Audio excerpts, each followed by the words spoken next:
আপনারা জানেন বর্তমানে যারা জমির ব্যবসা করে অর্থাৎ দালালি ব্যবসা, এটা শরিয়ত মোতাবেক কতটুকু হালাল? আপনারা জানেন তো? কমেন্ট বক্সে গিয়ে উত্তরটি বলুন। না জানলে এই সম্পূর্ণ ভিডিওটি দেখুন। দালালি ব্যবসা যেটাকে আপনারা বলতেছেন, এটা ইসলামে কতটুকু হালাল? যদি দালালি ব্যবসাটা এরকম হয় যে আপনি নিজে থেকে জমি খোঁজ করলেন, আরেকজনকে সন্ধ্যা দিলেন, কাগজপত্র চেক টেক করে দিলেন, তাহলে সেক্ষেত্রে তিনি খুশি হয়ে কিছু দিলেন, এটা আপনার জন্য জায়েজ। আরেকটা পদ্ধতি হলো, আপনি একটা জমি দেখলেন, দেখে জমিওয়ালাকে বললেন আপনার এই জমিটা আমি এত টাকা করে বিক্রি করে দিব, এটা আমার দায়িত্ব। জমিওয়ালা বললো ঠিক আছে, তুমি এত করে বিক্রি করে দাও, আমাকে এর কমটা দিলে হবে, 50 লাখ করে বিক্রি করো, আমাকে 40 করে দিলেই হবে। এরপরে উনি ওইটা দেখে 50 করে বিক্রি করলেন, তাহলে অতিরিক্ত যেটা নিবেন সেটা তার জন্য জায়েজ হবে, যেহেতু তিনি মধ্যস্থতা করে নিয়েছেন, মিথ্যা কথা বলেন নাই।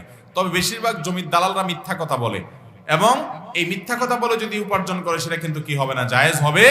আবার অনেক জমির দালালরা আছে দুই দিক থেকে খায়, সেটাও কিন্তু জায়েজ নাই। দুই দিক থেকে কিভাবে?